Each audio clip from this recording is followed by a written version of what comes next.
4 দিনের সফরে দেশে আসছেন জাতিসংঘ মহাসচিব অ্যান্তনিও গুতেরেস।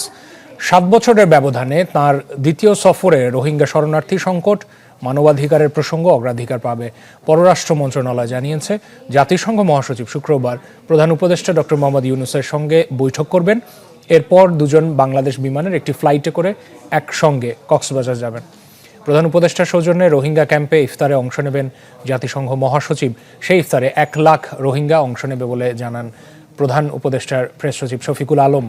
জাতিসংঘের আবাসিক সমন্বয়কারী গোয়েন লুইস জানিয়েছেন, প্রতি বছর রমজান মাসে মুসলিম দেশগুলোতে সফর করেন জাতিসংঘ মহাসচিব। তারই অংশ হিসেবে এটি বাংলাদেশে তার সফর। এই জায়গাটায় প্রফেসর ইউনূস বারবার চাচ্ছেন এবং যখনই ইন্টারন্যাশনাল ডিগনিটারি তার সাথে যে অনেকগুলো ক্রাইসিসের চাপে রোহিঙ্গা ক্রাইসিসটা আসলে অনেক ধামাচাপা পড়ে, মানে ফোকাসটা এখানে ছিল না। সেই জায়গাটায় প্রফেসর ইউনূস বারবার চাচ্ছেন এবং যখনই ইন্টারন্যাশনাল ডিগনিটারি তার সাথে কথা বলতে আসছেন, উনি কিন্তু এই রোহিঙ্গা ক্রাইসিসটা হাইলাইট করছেন। আমরা আশা করছি যে তার ভিজিটে মাধ্যমে এইটা এফার্টগুলো রিডাবল হবে to mobilise aid for the Rohingya people.